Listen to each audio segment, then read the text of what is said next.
বন্ধুসকল, জনমত অনুষ্ঠানত আকৌ এবাৰ ভয়ংকৰ কাজিয়া দেখিবলৈ পোৱা গৈছে। আপোনালোকেতো জানেই, জনমত অনুষ্ঠানত বিভিন্ন জাতীয় দল সংগঠনকে ধৰি কেইবাটাও ৰাজনৈতিক দলৰ মানুহ বহি থাকে আৰু বিপৰীতপন্থীক ককৰ্থন কৰিবলৈ আৰম্ভ কৰে। গতিকে ঠিক তেতিয়াই বিপৰীতপন্থীক যেতিয়া ককৰ্থন আৰম্ভ কৰে, তেতিয়াই এটা কাজিয়াৰ সূত্ৰপাত হয়। বন্ধুসকল, জনমত অনুষ্ঠান আকৌ এবাৰ কৰা হৈ গ'ল আৰু এই জনমত অনুষ্ঠানত কোন কোন কেনেকৈ বহি আছে, কোনে কাক ককৰ্থন কৰিলে, সমূহ ভিডিঅ' আপোনালোকক মই দেখাই আছোঁ। কি হ'ব কাজিৰঙাত, কোনে শেষ হাঁহি মাৰিব? আপোনালোকৰ মত কি?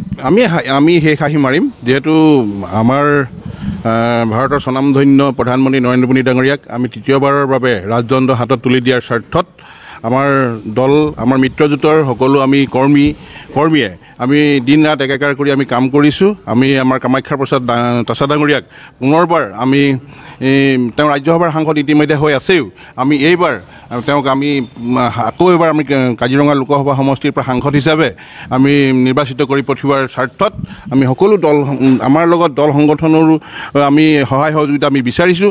আমাৰ ৰাইজ আছে, আমাৰ সকলো ৰাইজে ইতিমধ্যে আমাক মানে আপোনালোকে দেখিছেই যে যোনদিনা আমি নমিনেশ্যন দিছোঁ সেইদিনা আমাৰ প্ৰায় 25,000 আমাৰ সমৰ্থকে আমাক সহযোগ কৰিছে।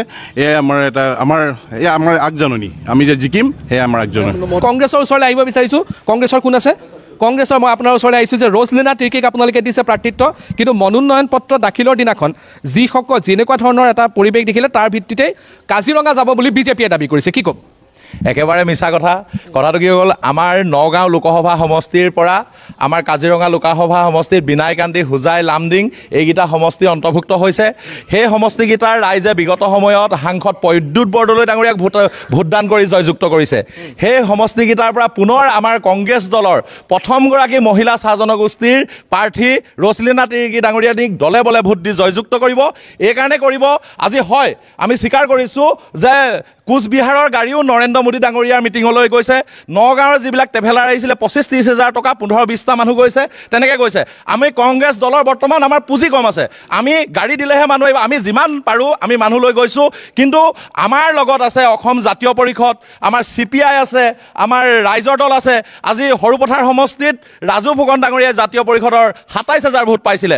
আজি CPI দলৰ যিমান ভোট আছে গোলাঘাটত, CPI দলত থকা ভোটাৰসকলে ভোট দিয়ে যিসকলে দিব।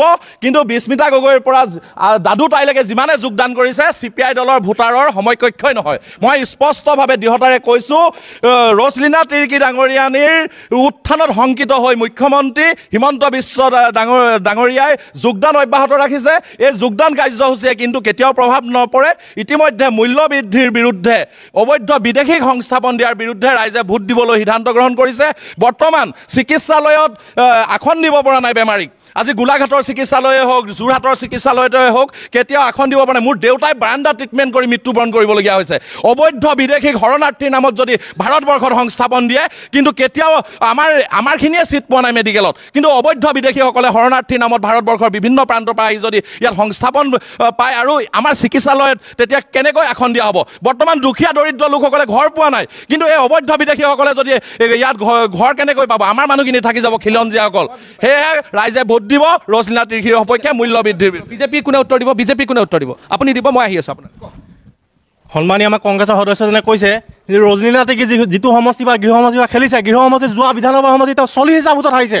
বিশ্বজিৎ ফুকন ডাঙৰীয়াই যিমানখিনি উন্নয়ন কৰিছে আজিৰ তাৰিখত সৰুপথাৰ বিধানসভা সমষ্টিত, বাকী বিগত বছৰবিলাকত আজিৰ তাৰিখত কোনো বিধায়কে কৰিব পৰা নাই। দ্বিতীয় কথা, কামাখ্যা প্ৰসাদ এজন শিক্ষিত আৰু অধিক জনসাধাৰণৰ মাজত অধিক প্ৰসাৰ থকা এজন ব্যক্তি।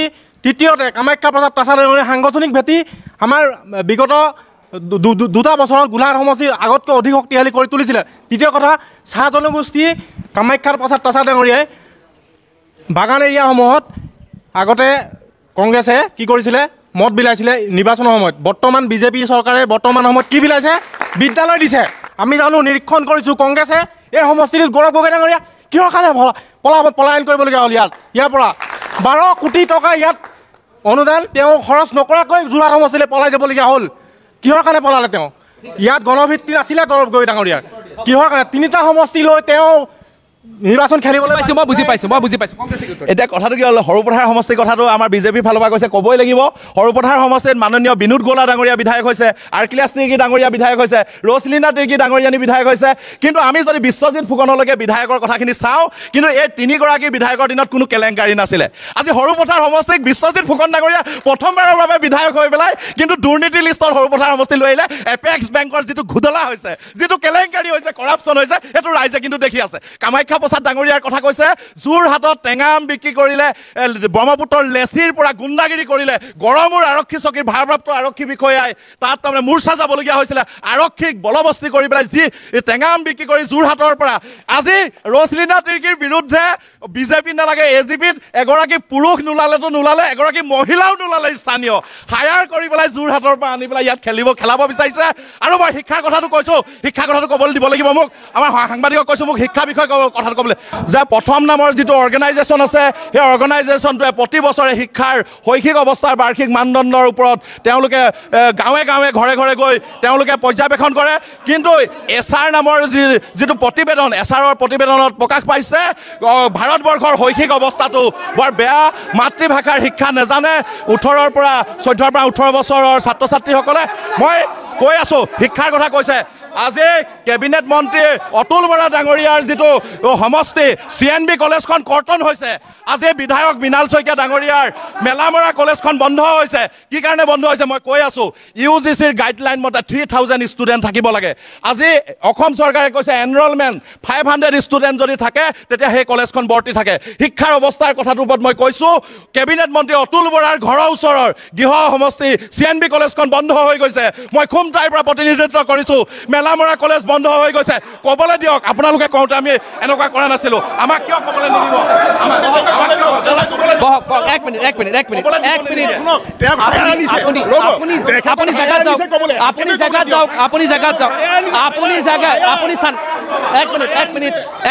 চাওক মই গৈ আছোঁ আপুনি জেগাত যাওকচোন আপুনি বহক এক মিনিট বহক মই আপোনালোকক দিম এক মিনিট মই সকলোকে এক মিনিট বহক মই এক মিনিট ল'ব বিচাৰিছোঁ এক মিনিট ৰ'ব এনেকে নহয় এনেকে এক মিনিট বহক মই গৈ আছোঁ মই সকলোৰে ওচৰত মই দিম আপুনি বহক না আপুনি বহকচোন আপোনালোক বহক এক মিনিট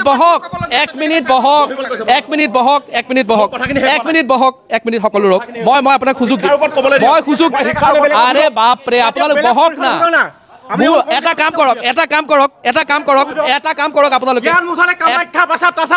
আপুনি বহকচোন আপুনি বহক ঠিক আছে আপুনি ৰ'ব এক মিনিট মই এনেকে নিদিওঁ এনেকে মই কাকো ক'ব নিদিওঁ আপোনালোক বহকচোন এক মিনিট মই তেওঁক সময় এটা দিছোঁ তাৰ প্ৰত্যুত্তৰ মই আপোনালোকৰ ওচৰলৈ যাম আপোনালোকে 2 মিনিট চাই লওক তাৰপাছত যদি দেখে যে মই আপোনালোকক সুযোগ দিয়া নাই তেতিয়াহ'লে মোক ক'ব আপোনালোকে মাত্ৰ 5 মিনিট অনুষ্ঠানটোতে এটা জাজমেণ্টত নাহিব যে অমুকে কৰিছে তমুকে কৰিছে মাত্ৰ আমি 5 মিনিট হৈছে এই অনুষ্ঠানটো এঘণ্টাৰ সময়ত যদি আপোনালোকে দেখে যে মই আপোনালোকক সময় দিয়া নাই তেতিয়াহ'লে আপোনালোকে মোক ক'ব এটা কথা কল মই শিক্ষাৰ ওপৰত তেওঁ কৈছিলে মই শিক্ষাৰ ওপৰত কৈ আছোঁ মোৰ ঘৰৰ ওচৰৰ নিজৰ জেগাৰ মেলামৰা মহাবিদ্যালয়খন বন্ধ হৈ গৈছে বা সেই কথাটো আহিছে যে এনৰলমেণ্টটো কমি গৈছে 500 বিল হৈ গৈছে শিক্ষামন্ত্ৰী হিচাপে ডাক্তৰ ৰণোজ পেগু ডাঙৰীয়াই শিক্ষা বিভাগটো চলালেও থাকিব পাৰে ডক্টৰেট ডিগ্ৰী কিন্তু প্ৰতিখন প্ৰশ্ন কাকত ফাটিল হৈছে মই বুজি পালোঁ বিজেপিয়ে কোনে উত্তৰ দিব কংগ্ৰেছৰ দিনত কি হৈছিলে তেওঁ কৈছে যে প্ৰশ্ন কাকত ফাটি লৈছে তেওঁ এই কথাটো জনা উচিত যে ছাগলীয়ে কংগ্ৰেছৰ দিনত প্ৰশ্ন কাকত গৰুৱে ছাগলীয়ে খাই দিছিলে সেই কথাটো তেওঁ নিশ্চয় পাহৰি গৈছে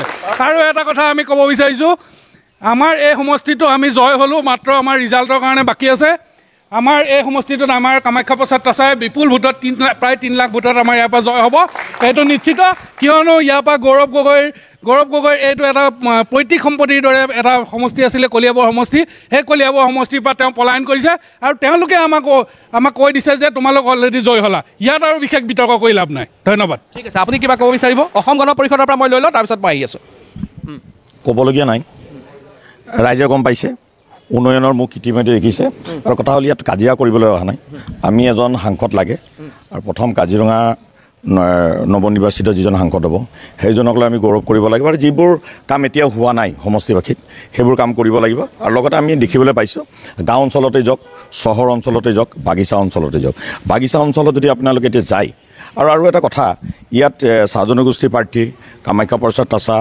ৰজনীনা তিৰ্কী চাহ জনগোষ্ঠীৰ প্ৰাৰ্থীতকৈ মই এজন অসমীয়া যুৱক হিচাপে তেখেতসকলক আমি আমন্ত্ৰণ কৰিছোঁ বুলি বা আমাৰ ইয়াৰে আৰু অসমখন চাওক কোনো ইয়াত বোলে আমন্ত্ৰণ জনাইছে পলায়ন কৰিছে সেইবোৰ কৰাতকৈ অসমখন আমাৰ সকলোৰে হয় কোনোবা ক'ৰবাত কলিয়াবৰত যাব পাৰে কোনোবা যোৰহাটত যাব পাৰে সেইটো মই কৈছোঁ কোনো কাৰো কাৰণে পলায়ন হ'ব নোৱাৰে তেখেতক আমাৰ আমন্ত্ৰণ কৰা নাই আৰু দলীয় যি নীতি আদৰ্শ মতে কামাখ্যা প্ৰসাদ তাছাক টিকেট দিছে মিত্ৰজোঁট প্ৰাৰ্থী দিছে সেইটো আমি আপুনি আদৰণি জনাইছে আপুনি মিত্ৰজোঁটৰ প্ৰাৰ্থীক আদৰণি জনাইছে মই এইফালে গৈ লওঁ আৰু বহু লোক আছে তেওঁলোকৰ প্ৰতিক্ৰিয়া লওঁ মই কংগ্ৰেছৰ ওচৰলৈ পুনৰ যাম মই অন্যান্য দল সংগঠনৰ ওচৰলৈ যাম পুনৰ বিজেপিৰ ওচৰলৈ যাম মই এইফালে কিছু মন্তব্য লৈছোঁ তাৰপিছত দল সংগঠনৰ ওচৰলৈ যাম এই অভিযোগখিনিৰ প্ৰত্যুত্তৰ মই বিজেপিৰ ল'বলৈ আহিম মই আপোনালোকক কৈ দিছোঁ যে যিমান অভিযোগ আহিব লগে লগে মই সেই অভিযোগৰ প্ৰত্যুত্তৰ আপোনালোকৰ ওচৰলৈ যাম যদি বিজেপিৰ বিৰুদ্ধে আহে বিজেপিৰ বিৰুদ্ধে যাব যদি কংগ্ৰেছৰ বিৰুদ্ধে আহে কংগ্ৰেছৰ বিৰুদ্ধে যাব এই মুহূৰ্তত মই জানিম হয় আমি প্ৰথমবাৰৰ কাৰণে চাহ বাগিচাৰ পৰা এগৰাকী উচ্চ শিক্ষিত আমাৰ মহিলা আমাৰ বাইদেউ তাইক আমি দিল্লীৰ দৰবাৰলৈ পঠিয়াবলৈ আমি এটা সুযোগ পাইছোঁ আৰু এই সুযোগটো প্ৰতিজন মহিলাই প্ৰতিজন পুৰুষে প্ৰতিজন কাজিৰঙাবাসীয়ে কোনো কাৰণতে হেৰুৱাব নালাগে বুলি আমাৰ বিনম্ৰ অনুৰোধ থাকিল আৰু এটা কথা আমি শংকিত হৈছোঁ প্ৰতিটো প্ৰগ্ৰেমতে আমাৰ যি শাসক পক্ষ আছে তেখেতসকলে 5 লাখ ভোটত জিকিব 3 লাখ ভোটত জিকিব এই অংকটো কেনেকৈ মানে উলিয়াই তেখেতসকলে আমি এইটো ক্লাছ ল'ব বিচাৰোঁ নে সমগ্ৰ ভাৰতবৰ্ষত যিটো সুপ্ৰিম কোৰ্টত কেছ চলি আছে যে EVMত কিবা খেলি মেলি কৰিব পাৰে এই ধৰণৰ কিবা কাৰচাৰ্জিত তেখেতসকল লিপ্ত হৈছে নেকি এই প্ৰশ্নটো EVMৰ কাৰচাৰ্জিত আপুনি কেনেকৈ সেই অভিযোগটো আনিব আমাৰ অভিযোগটো কেনেকৈ আনিব পাৰে তেওঁলোক এটা ৰাজনৈতিক দল তেওঁলোকে নিজৰ অংক কৰিব পাৰে এইফালে কংগ্ৰেছেও ক'ব পাৰে আমি ইমান ভোটত জিকিম বিজেপিও ক'ব পাৰে এইটো আপুনি এইটোৰ অভিযোগৰ কোনো মূল্য নাই তেওঁলোকে ক'ব পাৰে তেওঁলোক ৰাজনৈতিক দল আমি 5 লাখত জিকো 10 লাখত জিকো কংগ্ৰেছেও ক'ব আমি ইমানত জিকিম তাৰ অভিযোগটো তেখেতসকলৰ অংক তেওঁলোকৰ কিবা অংক দিছিলে অংকটো কেনেকৈ পায় যিহেতু সমগ্ৰ ভাৰতবৰ্ষতে EVM লৈ এটা প্ৰশ্নবোধক চিন আহি পৰিছে এতিয়ালৈকে প্ৰমাণ হোৱা নাই আৰু এটা কথা এতিয়া ধৰক অসমৰ জনগণে এইবাৰ বিশেষকৈ যিহেতু এইখন চৰকাৰ আহিছিল যেতিয়া আহিছিল প্ৰথম প্ৰতিশ্ৰুতি দিছিল জাতি মাটি ভেটি সুৰক্ষাৰ কথা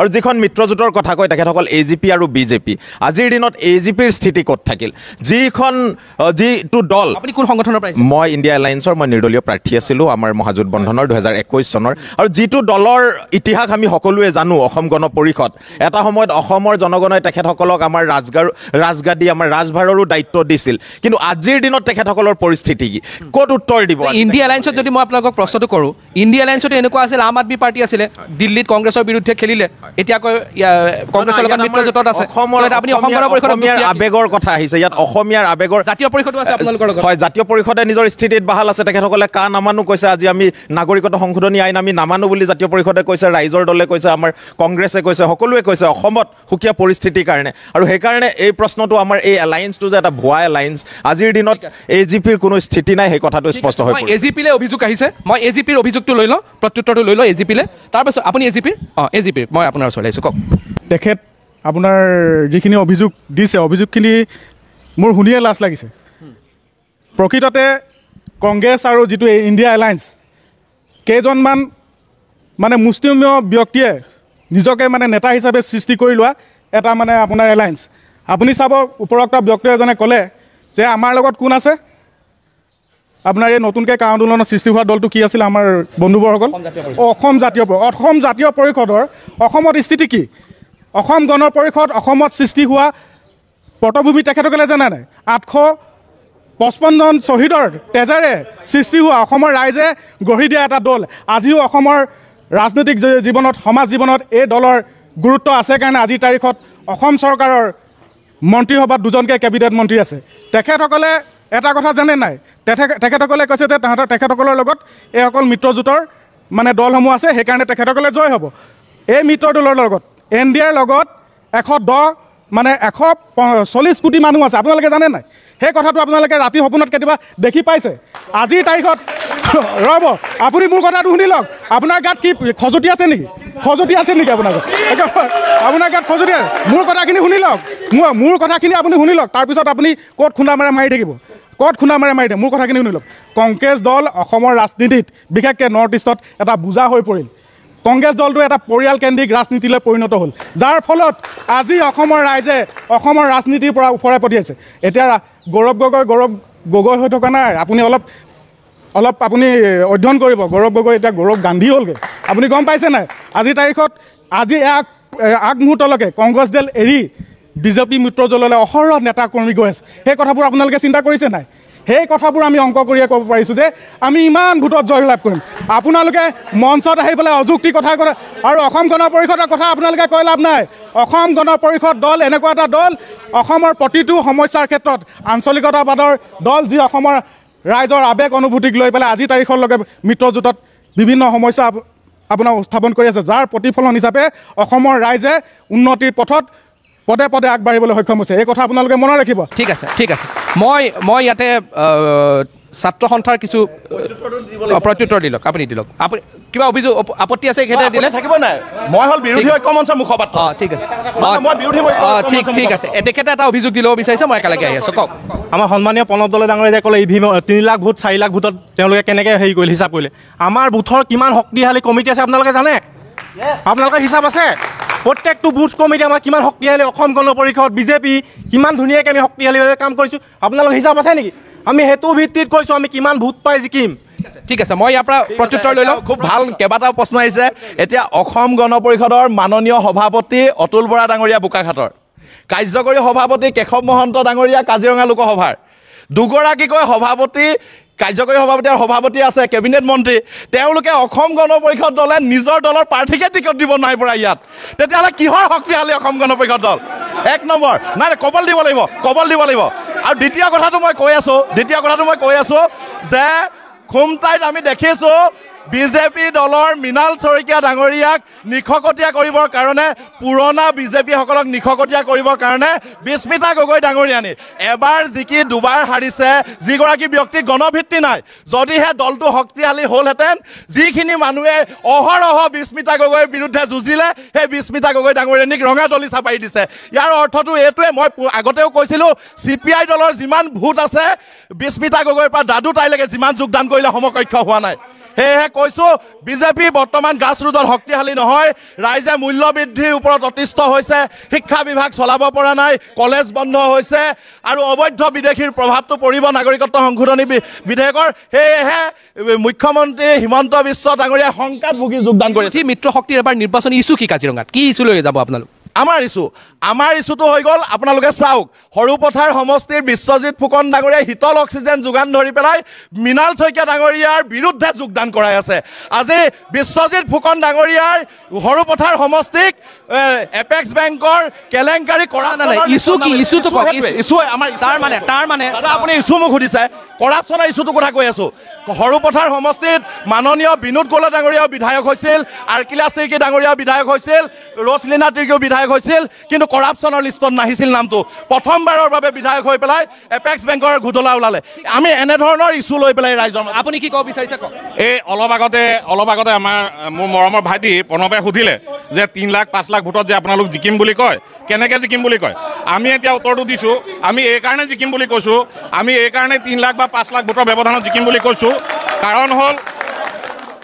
কাৰণ হ'ল আমাৰ বুথ কমিটিবোৰ শক্তিশালী প্ৰত্যেকজন সাধাৰণ নাগৰিকৰ লগত আমাৰ ডাইৰেক্ট প্ৰত্যক্ষ যোগাযোগ আছে প্ৰত্যেকজন সাধাৰণ মানুহৰ লগত আমি প্ৰত্যক্ষ যোগাযোগ কৰোঁ আৰু ইণ্ডিয়া এলায়েন্সৰ যিজন আমাৰ তত্ত্বাৱধায়ক তেওঁ কি কৰে NDA এলায়েন্সত কি হৈছে তেওঁ সেইটো বিচাৰ কৰি থাকে তেওঁলোকে NDA এলায়েন্সত কি হৈছে সেইটো বিচাৰ কৰি থাকে সেইকাৰণে ৰাইজ তেওঁলোকৰ লগত নাই আৰু আমি ৰাইজৰ লগত থাকোঁ আমি ইণ্ডিয়া এলায়েন্সে কি কৰিছে চাবলৈ যোৱা নাই আমি প্ৰণৱ দলে দিগন্ত বাইলুঙে কি কৰিছে আপোনালোকে যে জিকিব বুলি কৈছে আপোনালোকৰ ইছ্যুটো কি ভিত্তিত আপোনালোক জিকিব আমি উন্নয়নৰ কাৰণে জিকিম ঠিক আছে মই আপোনাৰ ওচৰলৈ আহিছোঁ মই গৈ আছোঁ বিজেপিয়ে দাবী কৰিছে বিজেপিৰ NDA চৰকাৰৰ মোদীৰ নেতৃত্বাধীন চৰকাৰৰ অসমত প্ৰায় 7 বছৰীয়া বিজেপি চৰকাৰৰ যিখিনি উন্নয়নমূলক কাম কাজ হ'ল সেয়াৰ খাতিয়ান লৈছে তেওঁলোকে দিছে আৰু তাৰ ভিত্তিতে তেওঁলোকে এবাৰ জিকিব বুলি দাবী কৰিছে আপুনি একমত নে নহয় মই এইকাৰণে একমত নহয় তেওঁলোকে কৈছে যে বিজেপি চৰকাৰৰ দিনত বহুত উন্নয়ন হৈছে তেওঁলোকে যদি অকল ৰাম মন্দিৰ প্ৰতিষ্ঠা কৰিয়ে যদি তেওঁলোকে উন্নতি হৈছে বুলি ভাবিছে ভাৰতবৰ্ষৰ সেইটো চূড়ান্ত ভুল কথা তেওঁলোকে ৰাম মন্দিৰৰ কথা কোৱা নাই তেওঁলোকে উন্নয়নৰ কথা কৈ আছে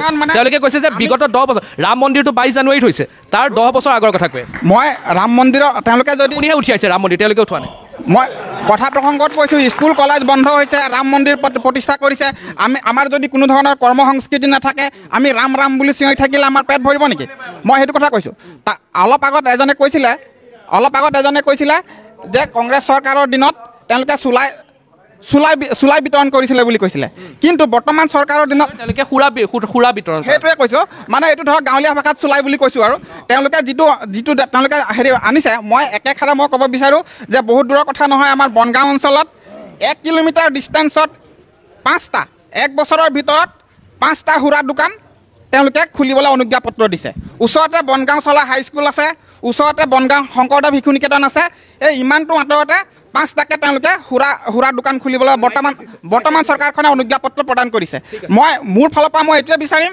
যে চুলাই দোকান খুলিলে অসমৰ নিবনুৱা সমস্যা সমাধান নহয় ভৱিষ্যত প্ৰজন্মৰ কোনো ধৰণৰ উন্নতি নহয় সেইখিনি কৰাতকৈ মই ভাবিছোঁ স্কুল খোলা আপোনাৰ কথাখিনি বুজি পালোঁ মই অভিযোগ কেইটামান লৈ লওঁ অভিযোগ লৈ মই একেলগে আপোনালোকৰ ওচৰলৈ আহিম আপোনালোকে অনুগ্ৰহ কৰি অভিযোগকেইটা লিখি লওক আপোনালোকে পাহৰি যাব পাৰে প্ৰথমটো কৈছে সুৰাৰ দোকান আপোনালোকে লাইচেঞ্চ দিছে শিক্ষা অনুষ্ঠানৰ ওচৰত এয়া তেওঁলোকৰ বিৰুদ্ধে অভিযোগ আপুনি কি ক'ব আচলতে অসমীয়াত কথা এষাৰ আছে কাকনো বুলিবা ককা সকলোৰে দাড়ি চুলি পকা মানে আজি তাৰিখত আমাৰ অসমীয়া ৰাজনীতিটো ইমানে এটা বেয়া পৰিস্থিতিলৈ গৈছে একে ৰাতিতে মাছ নিখাই অংক হৈ যায় সকলোৱে বুজি পাইছে মই কোনো ৰাজনৈতিক দলৰ মই কোনো বিষয়ববীয়া নহয় মই এজন সংগঠনৰ মই অনুসূচিত জাতি যুৱ ছাত্ৰ পৰিষদৰ লগতে মই এজন অনুসূচিত জাতিৰ সন্তান আৰু বিশেষকৈ বিজেপিয়ে যিটো দাবী কৰি আছে উন্নয়ন সেইটো কিমান হৈছে উন্নয়ন হৈছে উন্নয়ন নাই হোৱা বুলি ক'লে আমাৰ ভুল হ'ব উন্নয়ন কাৰ হৈছে 17 বছৰ 18টা কোম্পানী যাৰ হৈছে তেওঁৰ উন্নয়ন হৈছে উন্নয়ন কাৰ হৈছে যেনেকৈ মন্ত্ৰী আমোলাৰ সোঁৱে বাৱে লাগি থকা বা ঠিকাঠুকলি লৈ চলি থকা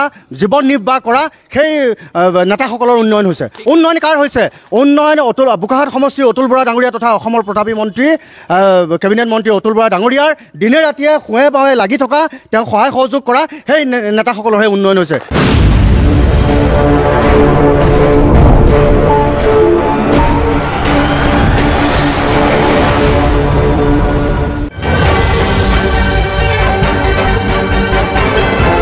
কেনে চলিছে নতুন কাম আপোনাৰ কৃপা আৰু কিবা থাকিলে কবা এই এলেকাৰ ৰজা হয় মই চাব আহিছো মোৰ ঘৰৰ বাবে কি চিমেণ্ট ব্যৱহাৰ কৰিছে আপুনি এটাইতো হয় ভৰসা একেই পৰিচয় নতুন সূৰ্যা কংক্ৰিট এলাইকা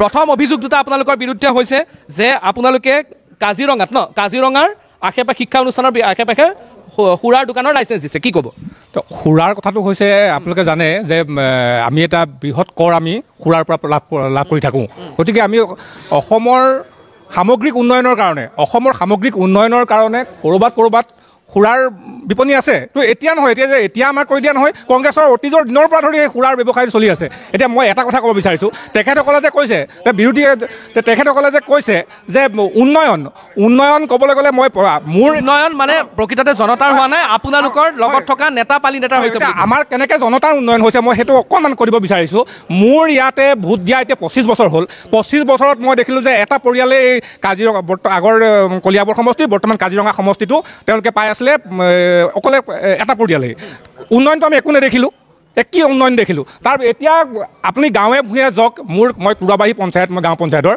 মোৰ 3টা ৰাস্তা মই কওঁ এটা হ'ল আপোনাৰ চহলা চহগুৰি এটা হ'ল আপোনাৰ মধুপুৰ আৰু এটা হ'ল মেৰাকান সংযোগী পথ এই পথকেইটা স্বাধীনোত্তৰ আগৰ পৰা সেই গাঁওখন আছিলে কিন্তু এনেকুৱা আছিলে তাতে যেতিয়া গৰম বন্ধ এনেই এমাহ হয় কিন্তু আমাৰ তাত সেই গাঁওকেইখনৰ গৰম বন্ধ 2 মাহ হয় বা 3 মাহ হয় কিয় কাৰণে ইমানেই ৰাস্তা বেয়া তাৰ ল'ৰা ছোৱালী যাব নোৱাৰে কিন্তু এতিয়া আজি 2 বছৰৰ পৰা ধৰি সেই ৰাস্তাত আপুনি সৰু গাড়ী মাৰুতি কাৰো এটা হয় এতিয়া মই এটা কথা ক'ব বিচাৰিছোঁ মই লাষ্টত ক'ব বিচাৰিছোঁ যে বিৰোধীয়ে যিমানে কৈ নাথাকক আমাৰ মুখ্যমন্ত্ৰী ডাঙৰীয়াই কৈছে যে এবাৰ কামাখ্যা প্ৰসাদ চাচা ডাঙৰীয়াই ইয়াতে ধুমুহাৰ সৃষ্টি কৰিব আমি মিত্ৰজোঁটৰ সকলো কৰ্মীয়ে কৈছোঁ যে অকল ধুমুহাই নহয় এইবাৰ চুনামি হ'ব এই চুনামিত বিৰোধী উঠি যাব হয়তো 50 বছৰলৈও আৰু ইয়ালৈ আহিব নোৱাৰিব কোনে আপুনি কিবা এটা আপুনি ক'ব হয় বিজেপিৰ ফালে কি ক'ব উন্নয়ন আপোনালোকৰ নেতা কৰ্মীৰ হৈছে জনতাৰ হোৱা নাই অভিযোগ সেইটো আপুনি যদি এতিয়া আমাৰ পূব কাজিৰঙাৰ ৰাঙলুলৈ যায় ৰাঙলত এখন দলং হ'ল তাৰ ৰাইজক সুধিব কেলে মানে তাৰ ৰাইজে ভোট দিব কথা বুজিছেনে মোৰ এতিয়া এটাই দুখ লাগে আমাৰ বিজেপিক বেছিকৈ সমালোচনা কৰাৰ পিছতে আপোনালোকে দেখিছে কংগ্ৰেছৰ মহান লিডাৰবিলাক আমাৰ বিজেপিলৈ আহিছে আজি মোৰ মই বন্ধুৱে কৈছোঁ আমি ইয়াত যুক্তি তৰ্ক কৰিছোঁ মোৰ বন্ধুৱে TRP বঢ়াই আছে বিজেপিৰ এগেইনষ্টত কৈ কৃষ্ণ প্ৰভু কাইলৈ আপুনি আহিলেও আমি আপোনাক আদৰি ল'ম আপোনাৰ কাৰণে আমাৰ দুৱাৰ খোলা আছে দেই আমি আপোনাক ৱেলকাম কৰিছোঁ আপুনি TRPটো যিমান পাৰে এইকেইদিন বঢ়াই লওক আপুনি কামাখ্যাক গালি পাৰক হিমন্ত দাক গালি পাৰক মোদী ডাঙৰীয়াক গালি পাৰক TRP বাঢ়ক আপুনি আমাৰ দললৈ আহিলে আমি ভাল পোষ্ট দিম আৰু আমি উন্নয়নৰ কাৰণে আমি চাওক আমি পোষ্ট অফাৰ কৰি দিলে শুনক জনমত চতে আপোনালৈ পোষ্টটো আহি গৈছে আপোনালোকৰ প্ৰতিক্ৰিয়া লৈ লওঁ তাৰপাছত মই কংগ্ৰেছৰ ওচৰলৈ যাম সকলোৰে ওচৰলৈ যাম মোৰ বন্ধুবৰ দেশত এটা আছে আপোনাৰ সংগঠনৰ তেওঁৰ দায়িত্বত থকা তেওঁক মই সুধিব বিচাৰিছোঁ তেওঁ উন্নয়নৰ ডেফিনেশ্যনটো জানে নাই উন্নয়ন কি বস্তু উন্নয়ন কোনো ব্যক্তি বিশেষ লৈ পেলাই উন্নয়নক ডেফিনেশ্যন দিব নোৱাৰে উন্নয়ন মানে হ'ল উন্নয়নৰ অৰ্থটো হ'ল সামাজিক অৰ্থনৈতিক সামাজিক আৰ্থিক চব দিশত উন্নত হোৱাটো সেইটোকে কয় উন্নয়ন আপুনি এতিয়া চাব মই তাৰে ডেফিনেশ্যনৰ এটা আপোনাক ব্যাখ্যা দিম যিটো সামাজিক উন্নয়ন সামাজিক উন্নয়ন কম মই খুব কম হয় সামাজিক উন্নয়ন কংগ্ৰেছৰ দিনত যিটো আপোনাৰ দুৰ্নীতি কাটা মাৰা চুৰ ডকাইতি আজি মিত্ৰজোঁটৰ চৰকাৰৰ দিনত আপুনি দেখা পাইছেনে আপোনালোকে মিত্ৰজোঁটৰ চৰকাৰৰ দিনত দেখা পাইছে নেকি তেখেতসকলে মুঠৰ ওপৰত ক'ব লাগে যে বকি থাকে তেনেকুৱা কিবা কথা আছে নেকি ঠিক আছে তেনেকুৱা কিবা কথা আছে নেকি ঠিক আছে মই বুজি পালোঁ মই এতিয়া কংগ্ৰেছৰ পৰা প্ৰতিক্ৰিয়া মই নাই এক মিনিট আপোনালোকৰ তিনিজনে ক'লে এইমাত্ৰ তিনিজনক মই সুযোগ দিলোঁ এতিয়া মই কংগ্ৰেছৰ ওচৰত যাম আৰু অন্যান্য দল সংগঠনৰ ওচৰত যাম এতিয়া তেওঁলোকে কথাটো কৈছে এতিয়া চাওক বিদ্যালয়সমূহ বন্ধ হৈ গৈছে একত্ৰীকৰণ হৈছে বিদ্যালয় অসমৰ বিদ্যালয় বন্ধ হোৱাটো যদি উন্নয়ন হয় সেইটো অসমৰ ৰাইজেহে জানিব আমি কিন্তু নাজানো বিদ্যালয় বন্ধ দ্বিতীয়টো কৈছে বিজেপিয়ে কৈছে আমাৰ শাসকীয় দলে কৈছে মাৰা কথাটো কৈছে ছাত্ৰ নেতা অনিমেষ ভূঞাক যোৰহাটত নৃশংসভাৱে হত্যা কৰিলে কাৰ্বি আংলঙত অভিনীলৰ হত্যা হ'ল আজি আমাৰ অসমীয়া যুৱকসকলৰ মৃত্যু হৈছে দাদা আপুনি সিফালে দেখুৱাই আছে আজি অভিনীলৰ হত্যা হ'ল অনিমেষ ভূঞাৰ হত্যা হ'ল অসমীয়া ল'ৰাৰ আজি হৈছে তেওঁলোকে কৈছে কংগ্ৰেছৰ দিনত হৈছে মোৰ দাদা ক'বলৈ দিয়ক ব্ৰহ্মপুত্ৰৰ সুসন্তান অনিমেষ ভূঞাক যোৰহাটত হত্যা কৰিলে সেই কথাটো তেওঁলোকে উত্তৰ দিয়ক বিজেপিৰ দিনত হত্যা হ'ল বিচাৰ কি হৈছে আজি অভিনীলৰ হত্যা হ'ল কি বিচাৰ হৈছে বিদ্যালয় মহাবিদ্যালয় বন্ধ হৈছে প্ৰতি বছৰে লাখ লাখ ছাত্ৰ ছাত্ৰী উত্তীৰ্ণ হোৱাৰ পিছতো আজি কলেজবিলাক বন্ধ কৰিবলগীয়া হৈছে কেতিয়াও শৈক্ষিক উন্নয়ন হোৱা নাই মই দৃঢ়তাৰে কৈছোঁ আজি বিগত সময়ত ৰাজহুৱা খণ্ডৰ কংগ্ৰেছ নেতৃত্বাধীন চৰকাৰ যিমান উদ্যোগ বনালে সেই উদ্যোগবিলাক প্ৰাইভেটাইজেশ্যন কৰিছে নৰেন্দ্ৰ মোদী চৰকাৰে বিক্ৰী কৰিছে লিজত দিছে আজি বিজেপি চৰকাৰে বিক্ৰী কৰা প্ৰতিটো সম্পত্তি প্ৰতিটো উদ্যোগ কংগ্ৰেছে বনোৱা মই কৈছোঁ ক'বলৈ দিয়ক হুলস্থুল নকৰিব ক'বলৈ দিয়ক আজি ATC বাগানৰ অৱস্থা কি হৈছে আমলখি বাগানৰ শ্ৰমিকে আপুনি কাজিয়া কৰিবলৈ কিয় আহিছে কিয় কাজিয়া কৰিবলৈ আহিছে বহি থাকক কাজিয়া কিয় কৰিবলৈ আমলখি বাগান ATC বাগান অসম চৰকাৰৰ বাগানে আজি শ্ৰমিকে দৰমহা পোৱা নাই মই দি আছোঁ মই এটা কথা কৈ লওঁ আপোনালোক বহক অলপ বহক এক মিনিট মই এনেকৈ নিদিওঁ আপোনালোক বহক মই দি আছোঁ বহক মই এইফালে আহিছোঁ আহক এইফালে নমস্কাৰ প্ৰথমতে আমি NKTV কাজিৰঙা যি জনমত অনুষ্ঠান এক মিনিট বহক মই আপোনাক সুযোগ দিয়া নাই ৰ'ব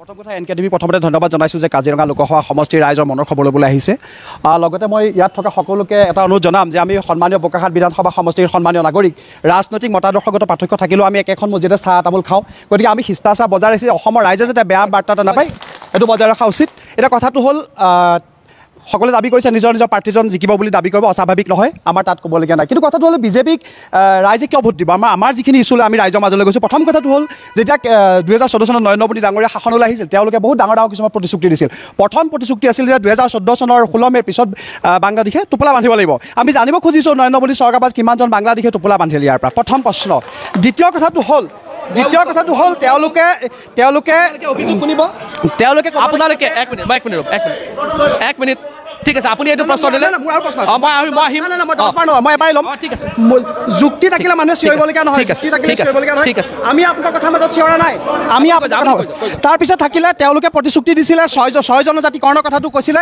6 জনজাতিকৰণ কৰা নহ'ল তেওঁলোকে চাহ শ্ৰমিকৰ মজুৰি বৃদ্ধি কৰিব বুলি কৈছিলে কৰা নহ'ল এখনৰ পিছত তেওঁলোকে প্ৰায় কয় যে বাগানত আমি ৰাস্তা বনাইছোঁ স্কুল বনাইছোঁ কিন্তু এখনৰ পিছত এখন বাগান বিক্ৰী কৰি দিয়া হৈছে চাহ জনগোষ্ঠীৰ ৰাইজৰ ভৱিষ্যতৰ অন্ধকাৰ ঠেলিছে এইটো কথা কোৱা হোৱা নাই তাৰপিছত নাই আৰু আৰু তেওঁলোকে ফ্ৰী চাউলৰ কথা এটা কয়, কিন্তু ফ্ৰী চাউলৰ বাবে যে অসমীয়া জাতিটো শেষ হৈ গৈছে কথা নকয়। কাৰণ আজি বজাৰত ধানৰ দাম নাই কাৰণে অসমীয়া কৃষকে ধান খেতি কৰিবলৈ এৰি দিছে। পথাৰবোৰ আৰু আছে অভিযোগ এটা লৈ লওক। নাই মোৰ অভিযোগ শুনক।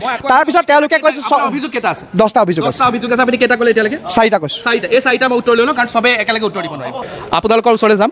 ইয়াত সংগঠনৰ নেতা আছে, সংগঠনৰ নেতা আছে। মই সংগঠনৰ পৰা অলপ লৈ লওঁ, তেওঁলোককো মই মাতি আনিছোঁ, তেওঁলোকৰ পৰা মই কথা ক'ব লাগিব। আধা ঘণ্টাতকৈ বেছি হ'ল, মই এবাৰো যোৱা নাই। আপোনালোকে মনত ৰাখক অভিযোগকেইটা, মই গৈ আছোঁ। মই সংগঠনৰ ওচৰলৈ আহিছোঁ। কওক। নিশ্চিত নমস্কাৰ। আমি চাহ জনগোষ্ঠীৰ ছাত্ৰ সন্থাৰ পৰা আমি বিলং কৰোঁ। আমি চাহ জনগোষ্ঠী আমি আজি অনুষ্ঠানটো সেইকাৰণে আপোনালোক ধন্যবাদ জনাব বিচাৰিছোঁ যে ইয়াত আমাৰ ৰাষ্ট্ৰীয় দুটা দলৰ আছে, কংগ্ৰেছ আৰু বিজেপি। কংগ্ৰেছে কি কৰিলে আমি দেখিছোঁ, 65টা বছৰত দেখিলোঁ, আৰু তাৰ ভুক্তভোগী সিহঁতি আজি ফলটো পাইছে। আমি তাক প্ৰশ্ন নাই। বৰ্তমান আসনত থকা আমাৰ কেন্দ্ৰীয় চৰকাৰ বিজেপি লৈ আমাৰ মুকলি এটা প্ৰশ্ন আছে। তেখেতলোকৰ গাত অহাৰ আগমুহূৰ্তত তেখেতলোকে আমাক কৈছিলে, আস্থা দিছিলে চাহ জনগোষ্ঠী ৰাইজক, যে আপোনালোকৰ যিটো মূল সমস্যা আছে, এই মূল সমস্যা মই 3টা প্ৰশ্ন আমি বিজেপি আমাৰ কৰ্মী আমাৰ দাদাসকল ইয়াত আছে, তেখেতলোকক আমি এই কথাটো উত্থাপন কৰিব বিচাৰিছোঁ, তেখেতলোকে কেনেধৰণৰ উত্তৰটো দিয়ে। প্ৰথম কথাটো কৈছিলে যে চাহ জনগোষ্ঠীসকলক জনজাতিকৰণ দিয়া হ'ব। আজি 10টা বছৰ হ'ল জনজাতিকৰণ নাহিল। দ্বিতীয় কথাটো আহিছিলে যে চাহ জনগোষ্ঠীসকলক ভূমিৰ পট্টা দিয়া হ'ব। বসুন্ধৰা 1 গ'ল, 2 গ'ল, 3 গ'ল, আৰু এতিয়া 5 বছৰ আহিব, নাই পোৱা। 3 নম্বৰত আছিলে যে চাহ জনগোষ্ঠীসকলক যিটো মজুৰি বৃদ্ধি, সেই মজুৰি বৃদ্ধি কিন্তু বৃদ্ধি কৰা হ'ব। আজি নহ'ল। আৰু যদি আপুনি যদি সময় দিয়ে, যিটো নেকি কৈছে যে আমূল পৰিৱৰ্তনৰ কথাটো আছে, সেই 3টা আমাক উত্তৰ দিব লাগিব। আৰু আপুনি 4টা প্ৰশ্ন সুধিলে, এই 4টা প্ৰশ্নৰ মই উত্তৰ লৈ ল'ব বিচাৰিছোঁ। প্ৰথম আহিলে তেওঁলোকে বিদেশী বিতৰণৰ কথা কৈছিলে। কিমান বিদেশী বিতৰণ হ'ল? বিদেশী বিতৰণ সম্পূৰ্ণ পৰিমাণে হৈ আছে। এই বস্তুটো আমাৰ ৰ'ব, আপুনি তেনেকৈ নহয়, আপুনি হাঁহিলে নহ'ব। আজিৰ তাৰিখত চাওক, কংগ্ৰেছৰ দিনত আপোনাৰ আমাৰ কাজিৰঙা দাঁতিকাষৰীয়া যিবোৰ অঞ্চল, সেই অঞ্চলত বাংলাদেশীৰ যি আগ্ৰাস চলিছিলে, আজিৰ তাৰিখত আপোনালোকে দেখিছে নেকি? আজিৰ তাৰিখত আপোনালোকে দেখিছে নেকি? নাই সেইবোৰ নাই। আপুনি আজি তাৰিখ আপুনি বহক, আপুনি 1 মিনিট আপুনি বহক। আপোনাৰ প্ৰশ্নকেইটাৰ মই উত্তৰ লৈ লওঁ। আপুনি যদি সন্তুষ্ট নহয়, তেতিয়া মই আপোনাৰ ওচৰলৈ আহিম, হ'ব? আপুনি এটা শব্দত যদি আপুনি উত্তৰ লৈ লয়, তেতিয়াহ'লে নহ'ব। মই তেওঁলোকক এটা শব্দ, আপোনালোকৰ প্ৰশ্নকেইটা 7টা অভিযোগ ওলালে, সেইকেইটা মই উত্তৰ লৈ লওঁ। তাৰপিছত আপুনি হ'ব, মই আপোনাৰ ওচৰলৈ গ'লে ক'ব। মই আপোনাৰ ওচৰলৈ গ'লে ক'ব। 6 জনগোষ্ঠীৰ জনজাতিকৰণৰ কথা। জনজাতিকৰণৰ ভাৰতীয় সংবিধানৰ 342 নং দফাত লিখা আছে, জনজাতি হ'বলৈ হ'লে 6টা বৈশিষ্ট্য লাগিব। যেনেকৈ তেওঁলোকৰ নিৰ্দিষ্ট আপোনাৰ কলা সংস্কৃতি লাগিব, তেখেতসকলৰ অৰ্থনীতিক যিটো আপোনাৰ অনুগ্ৰহ বুলি কয়, সেই বস্তুটো লাগিব। তেওঁলোকৰ যিটো চাৰিসীমাটোত সৰ্বমুঠ 6টা আপোনাৰ ক্ৰাইটেৰিয়া থাকে। সেই 6টা ক্ৰাইটেৰিয়াত এই মুহূৰ্তত আপোনাৰ 6টা জনগোষ্ঠীয়ে আপোনাৰ জনজাতিৰ কাৰণে দাবী কৰি আছে। ধৰি লওক, তাৰ ভিতৰত পৰিছে আপোনাৰ চাহ জনগোষ্ঠী, আহোম, কোচ ৰাজবংশী আৰু মজুৰি। ৰ'ব, ভূমিপট্টাৰ কথাও ক'ম।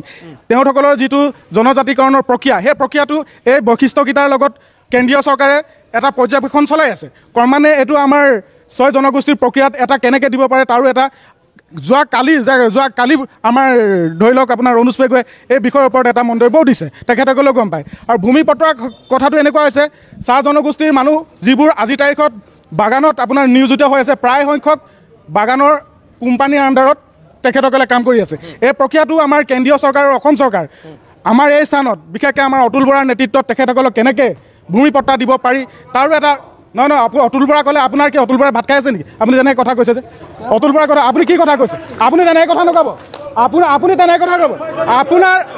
আপোনাৰ যদি ধৈৰ্য নাই, আপুনি যাব পাৰে নহয়, তেনেকৈ কথা নক'ব। ব্যক্তিগত কাকো, মই অনুষ্ঠানটোত ব্যক্তিগতভাৱে কাকো আক্ৰমণ কৰা নাই, আপোনালোকে নকৰিব। চাহ শ্ৰমিকৰ মজুৰি এইখন এনডিএ চৰকাৰৰ দিনতে বৃদ্ধি কৰা হৈছে। আজিৰ তাৰিখত যিমান মজুৰি পাই আছে, এই চৰকাৰৰ দিনতো পাই আছে, আৰু আগন্তুক দিনত এই চৰকাৰৰ দিনাই কৰিব।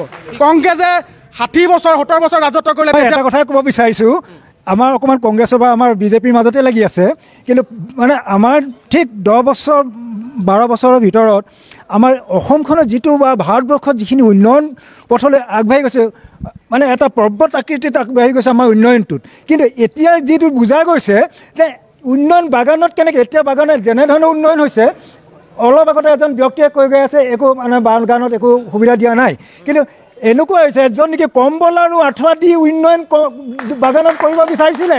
কম্বল আৰু আঁঠুৱা দি অকল কংগ্ৰেছে কৈছে, মই নিজ চকুৰে দেখিছিলোঁ, আমি দেখি আহিছোঁ আমাৰ বিজেপি সূতা কম্বলৰ ৰাজনীতি কৰি এখন বাগান উন্নয়ন কৰিবলৈ কৈছিলে তেওঁলোকে। কিন্তু এতিয়া বাগানত কি হৈছে, এতিয়া চাওক এজন শিক্ষিত হৈছে এখন LP স্কুলৰ পৰা, যি LP স্কুলত তেতিয়া কংগ্ৰেছৰ দিনত এটা মানে ষ্টুডেণ্ট নাছিলে কংগ্ৰেছৰ দিনত, মই নিজে দেখিছিলোঁ।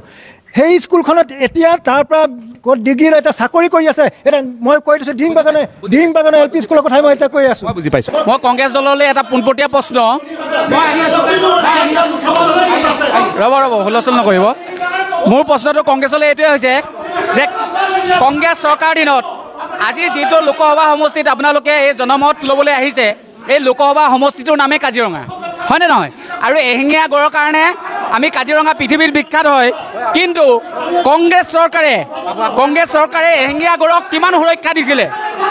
ডেইলি দিনে ৰাতিয়ে ঘণ্টাই গড়ৰ নিধন হৈছিলে। আজি বিজেপি চৰকাৰৰ দিনত এশিঙীয়া গড় সুৰক্ষিত হৈছে। উন্নয়নৰ কথা কৈছে, এইটো চাওক উন্নয়নৰ কথা কৈছে, বাগানৰ অৱস্থা চাওক। এতিয়া মানুহে বাগানত উন্নয়নৰ কথা কৈ আছে, যিহেতু বিজেপি উন্নয়নৰ কথা কৈ আছে, বাগানৰ লেট্ৰিনৰ অৱস্থা চাওক। এতিয়া মানুহে বাল্টিং লৈ পেলাই বাগানত লেট্ৰিন কৰিবলৈ যায়।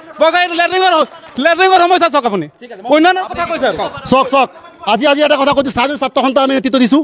আমি 5 বছৰীয়া AJP আৰু BJP কংগ্ৰেছৰ আমি ৰাজনীতি নকৰোঁ। আমি 40টা বছৰ অতিবাহিত জনগোষ্ঠীৰ লগত আছোঁ। আমি জানো আমাৰ মানুহ কি হৈছে। আমি এটা সাধাৰণ কথা আপোনাক এটা ইছ্যু আনিছোঁ। আজি কৈছে আপোনাৰ ৰাস্তা পদূলি উন্নতি হৈছে। আজি যিটো জাগা, যিটো বাগিচাত ৰাস্তা পদূলি বেৰিছে, সেই মানুহখিনিক সুৰক্ষিত থাকিবৰ কাৰণে নিজৰ এটা স্থান নাই, নিজৰ মাটি নাই, সুৰক্ষিত কেনেকুৱা হ'ল? পোনপ্ৰথমে আপোনালোকক NKTV কাজিৰঙালৈ আদৰণি জনাইছোঁ। আমি যিহেতু এতিয়া 6 জনগোষ্ঠী আমি প্ৰতিনিধি হিচাপে এটা কথা উল্লেখ কৰিব বিচাৰিছোঁ। 2014 চনৰ সেই লোকসভা আগত যি চৰকাৰ আছিলে, সেই চৰকাৰে তেখেতসকলৰ ভুলৰ কাৰণে শাসনৰ গাড়ীৰ পৰা উফৰি যাবলৈ বাধ্য হ'ল। 6 জনগোষ্ঠীক লোকক লৈ ৰাজনীতি কৰা তেখেতসকলে ফল ভুগিলে। আজি এটা কথা ক'বলৈ বিচাৰিছোঁ, আজি চাওক 2019 চন নে 18 চনতে সেই সময়ৰ অসমৰ মুখ্যমন্ত্ৰী ডক্টৰ হিমন্ত বিশ্ব শৰ্মাৰ অধ্যক্ষতাত মন্ত্ৰী গোট গঠন কৰি 6 জনজাতিকৰণ হ'ব বুলি এক দিল্লীলৈ প্ৰতিবেদন পঠালে নেকি? মই তেখেতসকলৰ প্ৰতিনিধিসকলক সুধিব বিচাৰিছোঁ। 6 জনগোষ্ঠী জনজাতিকৰণৰ কাৰণে মডেলিটিকৰণৰ কাৰণে মন্ত্ৰী গোট গঠন কৰি তেখেতৰ অধ্যক্ষতাত সেই বস্তুটো হ'ল নেকি? লগতে চুতীয়া জনগোষ্ঠীয়ে ইমান দিনৰ পৰা স্বায়ত্ব শাসনৰ দাবী কৰি আছে, সেইখিনি বস্তু সম্ভৱ হৈছে নেকি? মই বুজি পাইছোঁ। মই ছাত্ৰ সংগঠনসমূহৰ এটা অভিযোগ লৈ লওঁ, তাৰপিছত মই বিজেপিৰ ওচৰলৈ যাম, জাতীয় পৰিষদৰ ওচৰলৈ যাম, সকলোৰে ওচৰলৈ যাম। যিহেতু যোন লংকালৈ যায় তেওঁই ৰাৱণ। ইয়াত এতিয়া আমি এটা কাজিৰঙা বুলি যি আমাৰ সমষ্টি গঠন হ'ল, কাজিৰঙা সমষ্টি যে আজি লোকসভাত কাজিৰঙা নামেৰে এটা মানে তাত ধ্বনি উঠিব, সেই কথাটো দি আমি গৌৰৱ কৰাৰ সময়তেই ইয়াত যি বোকা চুটোৱা ৰাজনীতি আৰম্ভ হৈছে, আক্ৰমণ আৰু প্ৰত্যাক্ৰমণ বাদে অন্য একো হোৱা নাই। আজি কংগ্ৰেছে যি সময়ত শাসন কৰি আছিলে, তাৰপিছত বিজেপিৰ শাসন আহিলে। ইয়াত আমি অত্যন্ত দুৰ্ভাগ্যজনকভাৱে মই ক'ব বিচাৰোঁ যে আজি এই মঞ্চত কংগ্ৰেছ আৰু বিজেপিয়ে আগন্তুক এই কাজিৰঙা, এই বোকাখাট সমষ্টিটোৰ কাৰণে কি ধৰণে পৰিকল্পনা লৈ আগবাঢ়িব, সেই কথাটোহে ইয়াত প্ৰতিপন্ন হ'ব লাগিছিলে। ৰোড মেপ কি? আমাৰ সন্মানীয় ঠিক আছে, আমাৰ সন্মানীয় চাহ জনগোষ্ঠীৰ নেতাকেইজনে কৈছে, তেওঁলোকক মই সন্মান কৰোঁ। আমাৰ অন্দিন্দা সুভাষ আছে। আগতে কংগ্ৰেছ চৰকাৰ দিনত ৰাস্তা পদূলি হৈছিলে নেকি বাগানবিলাকত? চাহ মজুৰি 10 টকা হ'লেও এই বিজেপি মোক ক'ব, তুমি কওঁতে মই নাই কোৱা, মই ভালকৈ আমাৰ সুভাষে তেওঁ কৈ আছে ৰাস্তা উন্নয়ন, ৰাস্তাটো বিজেপি চৰকাৰ দিনতে হৈছে। মজুৰি 10 টকা, নহয় মই সেইটো কথা উন্নয়ন হোৱা নাই বুলি কয়। জাতিৰ কথা চাওক, অভিযোগৰ প্ৰত্যুত্তৰ ল'ব দিয়ক। এক মিনিট বহক, উত্তৰ দিয়ক। বিজেপিয়ে উত্তৰ দিয়ক। কোনে উত্তৰ দিব? বিজেপিয়ে কোনে উত্তৰ দিব? এই যিখিনি চাহ জনগোষ্ঠীৰ উন্নয়নৰ কথা ক'লে কি ক'ব? চাওক, আমি প্ৰথমে সন্মান দিব লাগিব শ্বহীদ বিজু বৈষ্ণৱ। এই কাষতে যিটো হস্পিটেলটো আছিলে, অসমত আমি প্ৰথম শ্বহীদজনৰ নামত আমি প্ৰথমে মেডিকেলটো শ্বহীদ বিজু বৈষ্ণৱক পাইছোঁ। সেই প্ৰথমটো এই চৰকাৰখনে কাম কৰিছিলে। পেজা বিশ্ব আৰু আমি তেখেতৰ মূৰ্তি আমি চৰকাৰক অনুৰোধ জনাইছিলোঁ, শ্বহীদজনৰ কাৰণে মূৰ্তিৰ স্থাপন ইতিমধ্যে কৰিলে। আৰু যোৱা কেইদিনমানৰ আগত দ্বিতীয়টো কলাক্ষেত্ৰ হাতীকলিতে ইতিমধ্যে মাননীয় শ্ৰম মন্ত্ৰী ডাঙৰীয়া কৰি গ'ল। সেইকেইটা কৰিব লাগিব। আৰু তাতকৈ ডাঙৰ কথা যে বাগানত স্কুল আদৰ্শ বিদ্যালয় হৈছে, অংগনবাদী আগতকৈ উন্নয়ন হৈছে, পানী যোগান আঁচনি হৈছে, আৰু জেগাই জেগাই ঘৰো হৈছে, আৰু শিক্ষাৰো মানদণ্ড ইতিমধ্যে হৈছে। আৰু যোৱা কেইদিনমানৰ আগতে এই মুখ্যমন্ত্ৰী ডাঙৰীয়াই ইতিমধ্যে কৈছে 3% চাহ জনগোষ্ঠীৰ ৰাইজৰ কাৰণে ছাত্ৰ ছাত্ৰীৰ কাৰণে আসন সংৰক্ষিত কৰিছে, আৰু APSC SC কাৰণে যে চাহ জনজাতি ছাত্ৰ ছাত্ৰী উন্নয়নৰ পথত গৈছে সেইকেইটা পৰিলক্ষিত ইতিমধ্যে দেখিবলৈ পোৱা গৈছে। ঠিক আছে, চাহ জনগোষ্ঠীৰ উন্নয়নৰ কথাখিনি আপোনালোকে শুনিলে। মই চাওক মই এক মিনিট ঠিক আছে, মই আহি আছোঁ কওক আপুনি ক'ৰ পৰা আহিছে? মই বোকাখাটৰ পৰা আহিছোঁ। মই নতুন কাজিৰঙা সমষ্টিৰ মই এজন সাধাৰণ খেতিয়ক হয়। খেতিয়কৰ কথা শুনি লওক, খেতিয়কে ক'ব বিচাৰিছে শুনক। খেতিয়কৰ কথা শুনি লওক। এইখন চৰকাৰ 2016 চনত যেতিয়া আহিছিলে, অতুল বৰা যেতিয়া মন্ত্ৰীৰ পদ কৃষি মন্ত্ৰী লৈ আহিছিলে, তৃতীয় দিনাখনে মই বোকাখাট এগ্ৰিকালচাৰ অফিচত এখন দৰখাস্ত দিছিলোঁ 7জনকৈ লগৰীয়া লৈ খেতিয়ক লৈ পেলাই। বোকাখাটত এটা ষ্ট'ৰ ৰুম লাগে, ক'ল্ড ষ্ট'ৰ ৰুম, যিহেতু আমি খেতি কৰোঁ।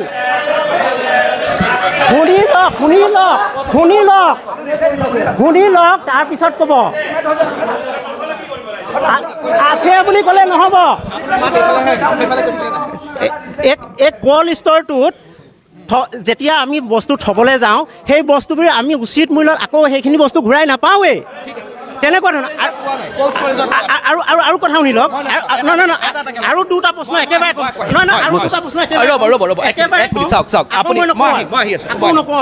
ঠিক আছে। তৰ্ক হৈ আছে বোকাখাটৰ বহুত উন্নয়ন হৈছে বুলি নেতাবিলাকে কৈ আছে। আপুনি মোৰ গাঁৱলৈ যাব, যদি আপুনি মোৰ গাঁৱলৈ যায়, যিটো জলসিঞ্চন বিভাগৰ পানী এটা আঁচনি আছিলে, সেই আঁচনি যিবিলাক পাইপ দিছে, মোৰ ঘৰৰ সন্মুখত পাইপবিলাক এনেকৈ বেকা হৈ আছে।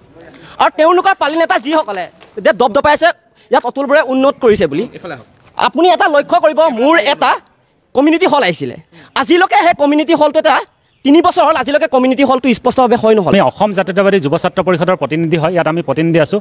আমি ইয়াত কংগ্ৰেছ AGPৰ কথা শুনিব অহা নাই।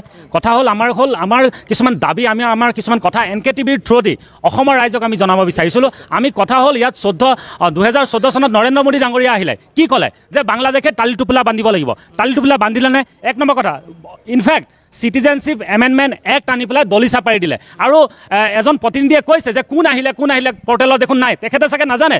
অলৰেডি পাকিস্তানৰ পৰা 5জন অলৰেডি এপ্লাই হ'ল, তেখেতলোকে অলৰেডি পাবলৈ তেখেতলোকে প্ৰচেছ এপ্লাই কৰিলে। আৰু সমান্তৰালভাৱে আমি কথা কেইটামান ক'ব বিচাৰিছোঁ।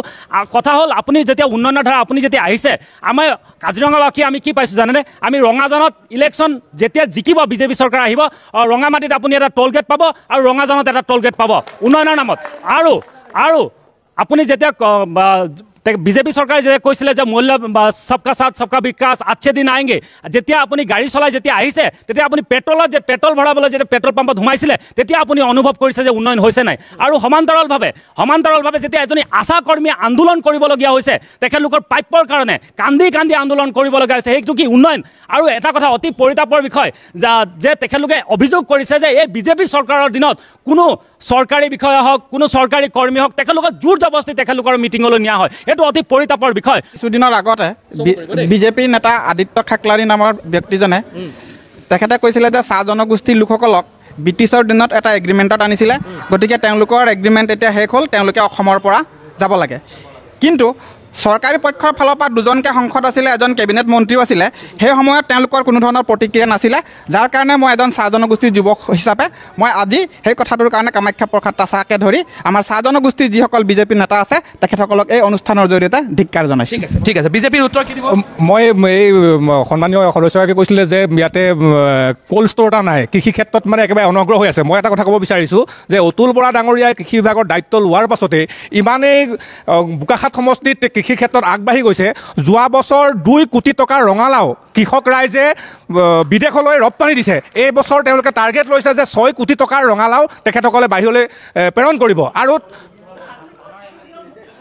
2 কোটি টকা, ঠিক আছে আপোনাক পাব কিয় নাপাব? আহিব ধুনীয়াকৈ আহিব আপুনি তাৰ এইবাৰ আপুনি আহিব, আপুনি চহলা চগুৰি এইবিলাক আহিব, ৰঙালাও আপোনাক আমি ফ্ৰীকৈ দি পঠাম, আপুনি আহিব। তো আৰু এটা কথা কৈছোঁ, তেওঁলোকে যিমানে যি নকওক, এইখন চৰকাৰে লেখি এটকা পইচা নোলোৱাকৈ 1 লাখ লোকক চাকৰি দিছে এতিয়া ঠেলাৱালা ৰিক্সাৱালা এটা কথা অনুভৱ কৰে যে আমি ভালকৈ মোৰ ল'ৰা ছোৱালী পঢ়াওঁ এতিয়া টেলেণ্টক গুৰুত্ব দিয়া হৈছে এতিয়া পইচা আগৰ দৰে আৰু পইচা পাতি নালাগে এইটো এতিয়া গুৰুত্ব দিছে এই আমাৰ গাঁওবিলাকত এতিয়া আপুনি দিনত ডেকা ল'ৰা নাপায় ক'ত যায় ডেকা ল'ৰা যায় ৰিফাইনেৰী NIL-লৈ যায় NIL এতিয়া আকৌ এক্সপাণ্ড হৈ যোৱাৰ লগে লগে বহু যুৱক এতিয়া NIL-ত সংস্থাপিত হৈছে এয়া ক'ৰ পৰা হৈছে এই চৰকাৰৰ দিনতে হৈছে মই বিজেপিৰ কোনে উত্তৰ দিব বিজেপিৰ ফালৰ পৰা উত্তৰ দিয়া মানুহ নাই বিজেপি আপুনি কি ক'ব অভিযোগখিনি উত্তৰ দি দিব মই আহি আছোঁ সকলোকে মই সুযোগ দিছোঁ ঠিক আছে আমাৰ বিৰোধীৰ মতে একোৱে বিজেপি চৰকাৰে কৰা নাই আৰু একোৱে উন্নয়ন হোৱা নাই তথাপিতো যদি বিজেপিয়ে একো কৰাই নাই উন্নয়ন হোৱাই নাই আমি দ্বিতীয়বাৰ চৰকাৰ কৰিলোঁ প্ৰথমবাৰ কৰাৰ পিছত দ্বিতীয়বাৰ চৰকাৰ কৰিলোঁ তৃতীয়বাৰ চৰকাৰ কৰিবলৈ আমি গৈ আছোঁ তৃতীয়বাৰ আমি চৰকাৰ কৰিবলৈ গৈ আছোঁ আৰু আমাৰ উন্নয়নৰ ধাৰা দেখি তেওঁলোক এতিয়া বিভূতিত পৰিছে কি হ'ল কওক মই আহি আছোঁ তেখেতে যে কৈছে NRL-ৰ কথা তেখেতে জানে নাজানে 800 নাজানে নজনা কথাটো ক'ব লাগে যদি নাজানে কাৰণ এই NRL-খন কেনেকৈ হৈছে 855 শ্বহীদৰ তেজেৰে এইটো চুক্তিত হৈছে গতিকে তেখেতে নজনা কথাটো কয় গতিকে তেখেতে উল্টো কৰিব লাগিব আৰু নহ'লে তাৰ ওপৰত কেছ কৰিবলৈ কওক গতিকে আমি অন্য কথাত চাওক আমি বিজেপি কংগ্ৰেছ বুলি বিজেপি দাদা আপুনি যে কোল্ড ষ্ট'ৰটোৰ কথা কৈছে কোল্ড ষ্ট'ৰ ৰ'ব কোল্ড ষ্ট'ৰৰ কথা যে ক'লে কোল্ড ষ্ট'ৰ একেবাৰে বিকল এতিয়া সেই কোল্ড ষ্ট'ৰটোত এতিয়া ছাগলী গৰুৱে বাস কৰে এইখিনি এটা কথা কওঁ বিজেপি চৰকাৰক আপুনি যেতিয়াই সোধে তেওঁলোকে ৰাঙলু দলংখনৰ কথা কয় ৰাস্তা পদূলিৰ কথা কয় এতিয়া NIL-ৰ কথা ক'লে সৌখিনা নৰেন্দ্ৰ মোদী ডাঙৰীয়াই সেই NIL-টো বিকি দিব খুজিছিলে কাজিৰঙা লিজত দিব খুজিছিলে গুৱাহাটী ঠিক আছে এটা অনুৰোধ আপোনাক যেতিয়াই ক'বলৈ দিওঁ তেওঁলোকে কৈ থাকে বোলে মই আপোনাকে ক'ব দিওঁ আমাৰ বিধানসভাৰ মজিয়াত এক মিনিট বিধানসভাৰ মজিয়াত এটা ফ্ল'ৰ কৰ্ডিনেশ্যন থাকে যে কেতিয়াবা যদি সংখ্যা কম থাকে তেতিয়াহ'লে ক'ব পাৰে আপুনি ফ্ল'ৰ কৰ্ডিনেশ্যন এটা কৰি লওক কাৰণ আপোনাক ক'ব দিলে এওঁলোক জাঙুৰকৈ উঠে তেওঁলোকক 5বাৰ দিছে মুক্তি দিয়া নাই চাওক তেওঁলোকে কৈছে যে উন্নতি হৈছে আৰু কংগ্ৰেছে 70 বছৰ কি কৰিলে বুলি কৈছে উত্তৰ দিব দিয়ক 70 বছৰ কি কৰিলে কৈছে মই আপোনালোকক কৈছোঁ অতুল বৰা ডাঙৰীয়াই যিখন বিদ্যালয়ত পঢ়িছিলে সেই বিদ্যালয়খন কিমান চনত প্ৰতিষ্ঠা কৰিছিলে এইটো ৰাজহুৱা কৰক আজি মই কেশৱ মহন্ত ডাঙৰীয়াই যিখন বিদ্যালয়ত পঢ়িছিলে যিখন হাইস্কুলত পঢ়িছিলে সেইবিলাক কংগ্ৰেছে যদি বিদ্যালয় মহাবিদ্যালয় প্ৰতিষ্ঠা নকৰিলেহেঁতেন ময়ো শিক্ষিত হ'ব নোৱাৰিলোহেঁতেন মই যিখন বিদ্যালয়ত পঢ়িছিলোঁ সেইখন কংগ্ৰেছৰ দিনত প্ৰতিষ্ঠা হোৱা আৰু এটা কথা ক'বলৈ দিয়ক কংগ্ৰেছে কি কৰিলে কৈ আছোঁ মাননীয় অসমৰ তদানীন্তন মুখ্যমন্ত্ৰী তৰুণ গগৈ ডাঙৰীয়াই যেতিয়া দায়িত্ব লৈছিলে তেতিয়া অসম গণ পৰিষদ দলৰ চৰকাৰে বিত্তীয় অৱস্থা তথৈবচ কৰিছিলে মোৰ ঘৰৰ ওচৰৰ শিক্ষকসকলে গেলামালৰ দোকানত খাদ্য নাপাইছিলে বাকী নিদিছিলে আত্মহত্যা কৰিবলগীয়া হৈছিলে শিক্ষকে তৰুণ গগৈ ডাঙৰীয়াই মুখ্যমন্ত্ৰী হোৱাৰ পিছতহে চৰকাৰী চাকৰিয়ালৰ দৰমহা নিয়মীয়াকৰণ হৈছিলে ঠিক আছে এটা এটাকে মই যাওঁ কেইটামান প্ৰশ্ন আছে সেই প্ৰশ্নকেইটালৈ মই যাম সকলোৰে পৰা মই সেই উত্তৰকেইটা ল'ম অসমৰ জাতীয় জীৱনৰ লগত জড়িত থকা কেইটামান প্ৰশ্ন হয় দীক্ষিত দা ইয়াত এতিয়া বোকা চটোৱা ৰাজনীতিৰ বাদে অন্য একো হোৱা নাই ইয়াত NKTV আহি যেতিয়া ইয়াত এই কাৰ্যসূচীটো কৰিছে ইয়াত যদি সেই কাৰ্যসূচীটোৰ যদি অকণমানো আমি ফলাফল নাপাওঁ বোকাঘাটবাসী হিচাপে আমি কাজিৰঙাবাসী হিচাপে যদি আপোনালোকৰ এই কাৰ্যসূচীৰ পৰা আমি যদি অকণমানো ফলাফল নাপাওঁ তেতিয়াহ'লে এনেই ইয়াত হাই হুলস্থুল কৰিতো লাভ নাই গতিকে আমি ইয়াত কেইটামান প্ৰশ্ন কৰিব বিচাৰোঁ আমি দল মানে সংগঠন হিচাপে আমি হয় এটাই প্ৰশ্ন কৰিম মই সংগঠন হিচাপে ইয়াত অনাগত দিনত কাজিৰঙাত এজন যেতিয়া পৰ্যটক আহি নামে কাজিৰঙাৰ ৰ'ব কেন্দ্ৰবিন্দু হ'ল আপুনি বিষয়টো ক'লে মই বুজি পালোঁ একেখিনি কথাই কৈছে আকৌ আপুনি কওক হয় প্ৰথমতে আপোনাক ধন্যবাদ জনাইছোঁ উত্তৰ মানে মই কৈ আছোঁ আপোনাক প্ৰথমতে এটা কথা আপোনালোকে সকলো মই উপস্থাপন কৰিছোঁ বিগত 15টা বছৰ আমি কংগ্ৰেছৰো কাৰ্যক্ৰম দেখিলোঁ আমিতো বিজেপি কাৰ্যকলাপ সন্তুষ্ট মানে যিবিলাক প্ৰতিশ্ৰুতি দিছিলে আচলতে উন্নয়ন কৰি নাই কৰা ঠিক আছে মই কেইটামান প্ৰশ্নৰে আগবাঢ়িছোঁ আৰু সেই প্ৰশ্নকেইটা সকলোৱে একেলগে উত্তৰ দিব পাৰিলে ভাল সকলোৱে একেধৰণে উত্তৰ দিব পাৰিলে ভাল 1 মিনিট 5 মিনিট বহি দিয়ক হয় মই সুধিব বিচাৰিছোঁ হয় এটা কওক এটা চমুকে কওক দাদা আমি ইয়াত যিখিনি ৰ'ব এক মিনিট আপোনালোকে যদি মনে মনে থাকে দিয়ক চাওক আমি গোটেইখিনি মানুহ আমি ইয়াৰে মানুহ চাওক আমি গোটেই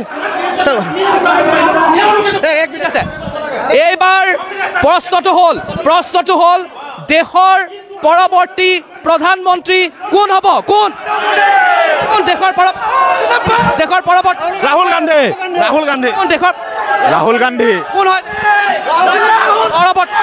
বিজেপি কথাই নুশুনিলে। মোৰ প্ৰশ্ন কেইটা শুনক। ঠিক আছে আৰু অন্তিমটো প্ৰশ্ন